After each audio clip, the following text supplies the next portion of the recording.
छत्तीसगढ़ में जब से बीजेपी की सरकार फिर से बनी है तब से छत्तीसगढ़ के गृह मंत्री विजय शर्मा लगातार माओवादियों से अपील कर रहे हैं कि वो वीडियो कॉन्फ्रेंसिंग के माध्यम से या जिस माध्यम से उन्हें सहूलियत हो आकर सरकार से बातचीत करें। माओवादियों ने भी अपने तर्क रखे हैं और बस्तर टॉकीज लगातार सरकार और माओवादियों के बीच क्या बातचीत होगी, होने की क्या संभावना है, इस पर भी हम लगातार नज़र रखते हुए तमाम जानकारियां आप तक उपलब्ध करा रहे हैं। कल विजय शर्मा छत्तीसगढ़ के जो गृह मंत्री वो बस्तर के दौरे में थे। इस दौरान उन्होंने एक गूगल फॉर्म जारी किया जिसमें आप जो पीड़ित पक्ष हैं या माओवादी जो सरेंडर माओवादी हैं वो समर्पण नीति में क्या बदलाव किए जा सकते हैं उस पर अपने सुझाव दे सकते हैं और ऐसे इस फॉर्म को जारी किया गया। इस पर हमने कल बातचीत भी की थी आपसे। आज लेकिन हम ये सोच रहे हैं कि इसका प्रभाव कितना हो सकता है और क्या समर्पण नीति में बदलाव किया जाना चाहिए, इस पर भी बातचीत होनी चाहिए। तो इस पर बातचीत करते हैं। नमस्कार, मैं विकास तिवारी हूँ, आप बस्तर टॉकीज़ देख रहे हैं। दरअसल समर्पण नीति में क्या होता है और उसमें क्या बदलाव होने चाहिए, ये दो ही लोग बता सकते हैं। समर्पण नीति क्या होती है, इसको लेकर हम किसी पुलिस अधिकारी से बातचीत करेंगे आजकल में, और समर्पण नीति में क्या बदलाव होने चाहिए उसको लेकर किसी समर्पित माओवादी से बातचीत होनी चाहिए थी। तो हालांकि हमारे जो वरिष्ठ पत्रकार हैं हिंदुस्तान टाइम्स के रितेश मिश्रा जी, वो बोलते हैं कि अगर माओवादी ने समर्पण कर दिया है तो फिर उनके नाम के आगे समर्पित माओवादी नहीं कहा जाना चाहिए। लेकिन चूंकि हम माओवादी से संबंधित विषय पर बातचीत कर रहे हैं इसलिए मैं इनकी पहचान करा रहा हूँ। इनसे आप जानते हैं बहुत अच्छे से क्योंकि बस्तर टॉकीज में कई बार आ चुके हैं। रमेश दादा हैं, लेकिन इनका पूर्व नाम बद्रन्ना है। सन 2000 में इन्होंने समर्पण किया था संगठन से। LGS कमांडर थे लोकल गुरिल्ला स्क्वाड के और बहुत लंबा समय 24 साल हो गया समर्पण किए हुए। तो इनसे पूछते हैं कि इनको समर्पण नीति का क्या लाभ मिला था, क्या उसमें सुधार होना चाहिए। दादा स्वागत है बस्तर टॉकीज में। आप लोग को भी स्वागत है। दादा ये बताएंगे आप कि आप तो सन 2000 में समर्पण किए, जब आप समर्पण किए उस समय समर्पण नीति बनाई थी क्या सरकार छत्तीसगढ़ की या मध्य प्रदेश? जब उस समय मध्य प्रदेश था यहाँ। अच्छा, जब आप समर्पण किए मध्य प्रदेश था। उस समय मुख्यमंत्री दिग्विजय सिंह था। अच्छा, तो मैं सब चलन रहा था। तो यहाँ नीति नहीं था, आंध्रा में था। आंध्रा में खूब जन वहाँ भी चलन रोते थे। तो यहाँ आने के बाद मेरे को ये लगा कि मेरा भी चालान रोने के लिए आंध्रा होना था मेरे को, कि मैं भी सोचा था आंध्रा में चालान रहूँगा। लेकिन मेरा एक डर था कि केस इधर हुआ है तो मैं उधर चालान हो जाऊँ तो फिर वहाँ से फिर लाएंगे तो फिर ये मारपीट करेंगे बोल के डर के वजह जो भी चीज़ पहले यहाँ निपटा देंगे तो बाद में फिर मैं आंध्रा में जाके जीने के लिए चाह रहा था। अच्छा। लेकिन बाद में वही 8 साल तक मैं संघर्ष करने के बाद कैसे कैसे सोचे थे पुलिस ऑफिसर लोग कि उनका भी कुछ जो उद्देश्य होगा कि इसको कैसे करके भी छत्तीसगढ़ में रखना है, इनका द्वारा कोई फिर चालान रोने वाले वो निकला कुछ शासन को एक उदाहरण हो कि देखो इनको ऐसा व्यवस्था दी है। उसी हिसाब से मेरे को यहाँ रखे थे। तो 8 साल के बाद मेरे को नगर निगम में नौकरी लगा था। वास्तव में उनसे यहाँ योजना नहीं था। तो ये योजना भी सलवा जुड़ूम खत्म होने के बाद ये योजना लाया था। इसमें भी लगता है कि उनको अनुकूल नहीं है, जो चालान होता है ना उनको अनुकूल नहीं है। अच्छा। सरकार अपने हिसाब से जो योजना बनाया तो उनको उपलब्ध होने के नहीं, उनको जीवन व्यापन का अनुकूल नहीं है। तो इसको परिवर्तन करना भी जरूरी है कि मेरा सुझाव के अनुसार कि उनको पूछना चाहिए उनको क्या उन्हें उपयोग चाहिए। जो समर्पण कर रहे हैं उन माओवादियों जी, उनसे पूछना है कि आपको कौन सा योजना का लाभ देने से आप उपयोग कर सकते हो। तो उस स्टेप का योजना बनाने से उपयोग आएगा। लेकिन सरकारी एक इकट्ठा एक उपयोग करेगा तो सबको उपयोग नहीं आ पाएगा। मान के चलो कोई लेडीज़ है, वो तो लेडीज़ है तो लेडीज़ का लायक करना पड़ेगा। और यदि जेंट्स है तो क्या कर सकता है उसका आधार पर करना है। अब मेरा एक छोटा सा उदाहरण दे तो मेरे को भी क्या मेरे को एक आटा चक्की दिया था, वो मेरा लायक है ही नहीं है। आपको आता ही नहीं था? मेरे को आटा चक्की आता नहीं है तो फिर उसको उपयोग करने के लिए जगह भी चाहिए ना। अच्छा, जगह नहीं दी? जगह भी नहीं दिए। तो फिर गवर्नमेंट क्या बोलती नहीं, बद्रन्ना को पुनर्वास नीति के अंतर्गत पलाना आटा चक्की दिया बोलने से मतलब नहीं है ना। ठीक बात, तो आटा चक्की रखा हुआ है, चढ़ रहा है। तो ऐसी चीज़ नहीं होना चाहिए। तो जैसे नौकरी दे दिए तो ठीक है। हाँ, नौकरी दे के मेरे को अनुकूल है ये तो उपयोग कर रहा है। तो ऐसी है, उनको पूछना है कि आंध्रा में क्या होता है योजना है कि वो व्यक्ति को अनुरूप करते हैं। उसको पूछेगा कोई मशीन माने कपड़ा छिलने का मशीन देगा, कोई ऑटो चला सकता है ऑटो को अनुकूल देगा, कोई छोटा मोटा दुकान आए तो दुकान के हिसाब से ऐसे योजना बनाते अच्छा, हैं। उनसे पूछेंगे तुम क्या कर सकते हाँ, उसको पूछ के करना पड़ेगा।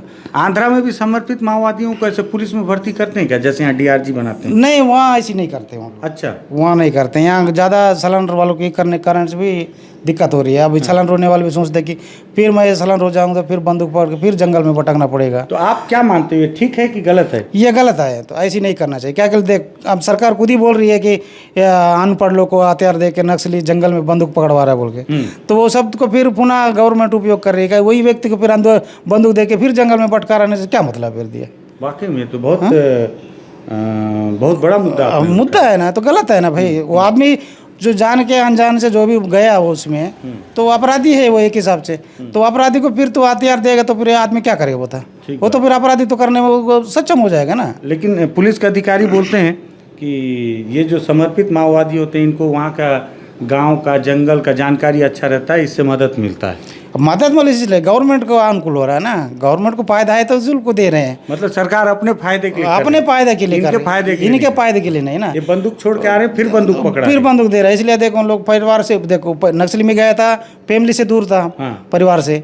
अभी भी फिर बंदूक पकड़े थे, अभी भी फैमिली से दूर है। उसको जीवन में क्या चुका है बता? ठीक बात, कोई बदलाव आया? कुछ बदलाव नहीं आया। तो इसी में क्या होता, फिर वही मार तोड़ होते रहेगा, अदली बदली चलते रहेगा। बहुत बार गांव वाले अधिकतर मैं देखता हूँ आरोप लगाते हैं कि ये डीआरजी के लोग आए थे, इन लोग मारपीट किए जो उसमें समर्पित नक्सली थे। तो ऐसा होता है क्या कि जो समर्पित नक्सली हो ज़्यादा गांव वालों से दुश्मनी निकालते हैं? हाँ, दुश्मनी बोलने से देखो वो तो उसको एक बदला भावना आएगा ना। सालन रोने के बाद इसको अभी गवर्नमेंट भी क्या करते कि इनको कुछ लालच दिखाते ना, प्रमोशन मिलेगा, आपको ये मिलेगा, मार के लाओगा, इस टाइप का सोच के जाते हैं। अभी मेरे को भी शिकायतें आता है गाँव से कि बाहर का पुलिस से ज़्यादा अभी लोकल पुलिस से ज़्यादा खतरनाक होगा। अच्छा, मतलब सीआरपीएफ से उतना नहीं है? सीआरपी से नहीं है। इसलिए देख, पहले स्टार्टिंग में सलवा जुड़ूं समय सीआरपी वाले ज़्यादा मरते थे।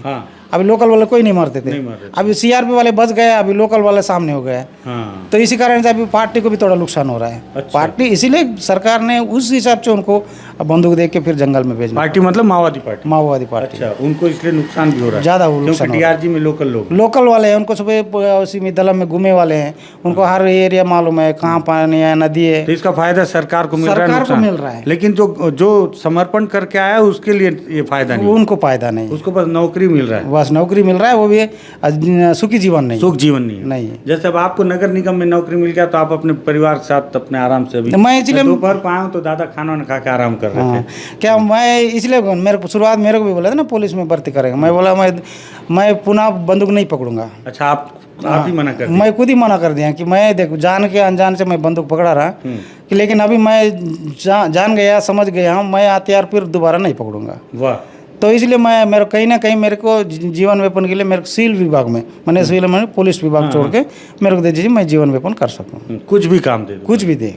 तो आपकी पत्नी भी समर्पण की? हाँ, वो भी चलन, वो साथ में की थी? हाँ, साथ बाद में की थी। साथ में। तो वो उनको कब मिला पुनर्वास का लाभ? उनको भी 8 साल भटकना? उसको 2006 में मिला था। अच्छा, उनको 6 साल पहले, 2 साल पहले मिल गया उसको। सलवा जुड़ून जब चला हुआ था ना, उसमें वो क्या तो एसपी में उसमें भर्ती किया। अच्छा, उसमें भर्ती कर दिए तो उनको, लेकिन पहले मिला। अच्छा, वो पुलिस में चली गई इसलिए उनको पहले मिला। हाँ, आप भी चाहते तो आपको भी पहले? हाँ, पहले मिला, उससे पहले मेरे को। सिर्फ आप बंदूक नहीं चाह रहे थे इसलिए आपको मेरे को लेट हुआ था, इसलिए मैं जेल भी जाना पड़ा मेरे को। अच्छा, जेल भी गए? कितने दिन जेल? हम लोग 1.5 साल थे जेल। अच्छा, 1.5 साल। दोनों? आपकी पत्नी भी? मियाँ बीवी दोनों थे। अच्छा, अभी तो जो समर्पण कर रहे हैं उनको जेल में नहीं डालते? अभी इनको जेल इसलिए नहीं भेज रहा है कि भाई उनको शासन को उपयोग आ रहा है, तो वो लोग बोल रहे हैं ना यदि तू हमको सहयोग देगा तो तेरे को जेल नहीं भेजेंगे। अच्छा। ये तो नहीं देगा तो तेरे को जेल भेजना पड़ेगा। अच्छा। ये डर के वजह क्या कर रहा है कि जेल जाने के अच्छा पुलिस में भर्ती तो मैंने तत्काल नौकरी मिल जाएगा, जीवन वेपन हो जाएगा, तो वो सोच के जा रहे हैं हम लोग। ये सोच के जा, तो मैं ऐसी नहीं सोचा कि ना भले जेल काट लूंगा, क्या होगा, लेकिन बंदूक नहीं उठाऊंगा मैं। तो आप बंदूक रखे थे समर्पण में, ये था कि अब आप हथियार नहीं चलाओ। ये बात थी। तो ये बहुत महत्वपूर्ण बात बताई आपने। तो और क्या बदलाव होना चाहिए? मतलब यहाँ पे भी जो आ रहे हैं उनको फोर्स में नहीं लेना चाहिए, उनको सिविल का काम देना चाहिए आपके हिसाब से? मेरा हिसाब चाहिए, अब जितने भी चलन रहा है ना उनको बंदूक नहीं देना चाहिए। ऐसी देगा तो फिर सब ऐसी नहीं सोचते ना, कोई वहाँ यदि थके हुए रहते हैं, जैसे उन लोग सोचते हैं कि मैं बाहर जाके अच्छा जीवन व्यापन करूँगा बोल के, दो आदमी को फिर बंदूक देने के कारण से क्या, वो तो मानसिक रूप से वो प्रताड़ित रह जाता है ना, वो ज़बरदस्ती काम करता है। तो उसको अच्छी नहीं लगता है। बंदूक मैंने मेरे हिसाब से पुलिस में भर्ती नहीं करना चाहिए। दादा, मैं आपका विचार जानना चाहूँगा कि गृह मंत्री विजय शर्मा कल जगदलपुर आए थे। वो एक फॉर्म दिए हैं कि इसमें जो लोग समर्पित माओवादी हैं या जो माओवादी समर्पण नहीं किए करना चाहते हैं, जी अगर उनको भी आपके जैसे लगता है कि समर्पण करने के बाद छत्तीसगढ़ का नीति अच्छा नहीं है, इसीलिए वो लोग विशाखापट्टनम में भी 6 लोग किए या हैदराबाद चले जाते हैं, तो विजय शर्मा जो गृह मंत्री हैं वो बोल रहे हैं कि आप लोग बताओ कि इसमें क्या परिवर्तन होना चाहिए। तो यह वाला काम करेगा, वाला उपाय नहीं करने से अच्छी बात है। तो करना जरूरी है। तो समाज में आना है तो हम परिवर्तन करके काम कर चलाना पड़ता है, नहीं तो नहीं हो पाएगा ना। अभी ऐसे किसी को भी जबरदस्ती कुछ काम देगा ना, वो कर नहीं पाएगा। कुछ दिन करेगा, कुछ दिन के बाद तो छोड़ना पड़ेगा उसको, जीवन अच्छा नहीं गुजरेगा। आने वाले समय देखते हुए चलना पड़ता है। नहीं तो सरकार ये जो नया प्रयास कर रही है, विजय शर्मा जो गृह मंत्री हैं एक नया तरकीब लेके आए, ये तरकीब काम करेगा? तरीके हिसाब से देख, मैं 2 हिसाब से बता सकता हूँ। एक टन देख, ये तरीका क्या होता है, गवर्नमेंट को उपयोग लायक रहता है। यदि कम्युनिस्ट पार्टी को होने से नुकसानदायक कम आता है, क्योंकि लोग पुनर्वास नीति का आशा करके पार्टी को छोड़ के आ जाते, तो वहाँ का जनता के लिए नुकसानदायक है, पार्टी के लिए नुकसानदायक है। कम्युनिस्ट के हिसाब, कम्युनिस्ट पार्टी हिसाब से नहीं, सरकार का हिसाब से होने से इनको सरकार को उपयोग लायक है, उनको फायदा होगा, फायदा होगा, होगा। ये जो फॉर्म दिए इसका फायदा मिलेगा। अच्छा, ठीक है। तो मतलब ये जो प्रयास है, इससे पहले कोई गृह मंत्री ऐसा नहीं किए थे? ये पहली बार है? पहली बार है। ठीक है। तो ये बद्रन्ना जी हैं जो अब नगर निगम में नौकरी करते हैं, और मुझे लगा इनसे भी विचार लेना चाहिए कि जो राज्य सरकार बार बार बोल रही है कि वीडियो कॉल के माध्यम से बातचीत कर लो, ये दुनिया भर का, और जो फॉर्म जारी किया है क्या असर होगा। तो इनको लगता है कि इसका सकारात्मक परिणाम आ सकता है। और हालांकि कल भी मैंने बात कहा था कि ये तो भविष्य के गर्भ में है कि क्या होगा आगे। प्रयास किया जा रहा है, ये अच्छी बात है कि नए तरीके से प्रयास किया जा रहा है। दादा जब मैं आया था तो समर्पण कर चुके हैं। ये इनका घर है, बहुत खूबसूरत छोटा सा घर बना है, और पानी भर रहे थे तो अब वो पानी अपना निकालने जाए। दादा अच्छा एक बात बताओ, ये गृह मंत्री बार बार बोल रहे हैं, माओवादियों से अपील कर रहे हैं कि आप सीधे बात नहीं कर सकते तो वीडियो कॉल के माध्यम से, ऐसा संभव है? एक बार माओवादी लोग बात किए थे सरकार से, है ना जी, आंध्र प्रदेश में, लेकिन उस समय उसका कोई रिजल्ट नहीं आया, फिर उसके बाद बहुत लोग मर गए थे। रिजल्ट में मैं दो विषय पर बात करूँगा। देख, इसमें क्या होता है, कम्युनिस्ट पार्टी को मालूम है इसको मैंने ऐसी बात करने से पार्टी के लिए कुछ उपयोग नहीं है, लेकिन समाज में कुछ एक मैंने सोचने की, ये अभी गवर्नमेंट क्या बोलती है, वो आतंकवादी है, वो फलाना ठिकाना जो भी बोलते, समाज को दिखाने के लिए ये शांति वार्ता बात करना बहुत ज़रूरी काम है। क्योंकि समाज समझ में आएगा कि कम से कम बात हुआ तो कुछ हल हुआ, कुछ नहीं। पार्टी सोचती है, तो इसलिए करना जरूरी, शांति वार्ता जरूरी है। हाँ। लेकिन सरकार का तरफ से क्या होता है कि सरकार को उपयोग है, पार्टी को नुकसान हो जाता है। सरकार का फायदा है, पार्टी के लिए फायदा नहीं। लेकिन यदि अमल भी नहीं होगा, यदि जो भी अपन शांति वार्ता में बात रखते हैं वो पालन नहीं हो पाएगा, ये तो गारंटी है। अच्छा, भले जितना बात पे भी बात, हाँ बात कर लो, कितना भी कर ले, लेकिन अमल नहीं होगा। क्योंकि आपको ये भी मालूम है, एक बार कलेक्टर को किडनैप किया था, उस समय भी कुछ बात हुआ था, क्या हुआ उसको, कुछ नहीं हो पाया। तो ये जो पार्टी को अनुभव है, उनका इतिहास में भी लिखा हुआ, लेकिन हम समाज को दिखाने के लिए जरूरी हम बात कर रहे हैं, मार रहे हैं, बस ये समाज को दिखाने के लिए चाहते हैं कि बातचीत हो, शांति वार्ता करना, समाज को दिखाने के लिए शांति वार्ता जरूरी है। ठीक है, बहुत बहुत बारीक बात बताया आपने। तो आप लोग भी इसे ध्यान से सुनेंगे 2-3 बार, तब समझ में आएगा दादा जो बोले कि पार्टी क्या सोचती है। और कल मैंने भी इस बात को कहा कि सरकार को भी भरोसे में लेना पड़ेगा माओवादियों को, क्योंकि इसके पहले आंध्र प्रदेश में एक बार शांति वार्ता पर पहल हो चुकी है, लेकिन उसका घातक परिणाम माओवादियों को भुगतना पड़ा था। तो बोलते हैं ना कि एक बार दूध से जला आदमी जो है दही भी फूंक के पीता है। तो एक बार फिर से शांति वार्ता की चर्चा जोरों पर है, और ऐसे में माओवादी अपने तरफ से कुछ प्रतिक्रिया दे रहे हैं, सरकार अपने तरफ से कुछ नए प्रयोग कर रही है। क्या होगा आगे वाला समय बताएगा, लेकिन हम प्रयास लगातार जारी रखेंगे, दोनों तरफ की बात रखेंगे। माओवादी क्या बोल रहे हैं उस पर भी हम आपके सामने जानकारी रखेंगे, सरकार क्या बोल रही है वो भी, जनता क्या बोल रही है वो भी, और कुछ जो समर्पित माओवादी हैं वो क्या बोल रहे हैं, या कुछ विशेषज्ञ हैं वो क्या बोल रहे हैं। हर किसी के बातचीत को सामने लाने की कोशिश करेंगे कि बस्तर में सुख, समृद्धि और शांति आए। अगर आपको ये बातचीत पसंद आई हो तो इस वीडियो को शेयर कर दीजिएगा। अगर लगे कि बस्तर टॉकीज़ ज़मीन पर जाकर सच निकालने की कोशिश कर रहा है, हकीकत सामने लाने की कोशिश कर रहा है, तो आप तो सब्सक्राइब कीजिएगा, अपने आसपास के लोगों को भी कम से कम सजेस्ट कीजिएगा कि वो भी बस्तर टॉकीज़ सब्सक्राइब करें। धन्यवाद।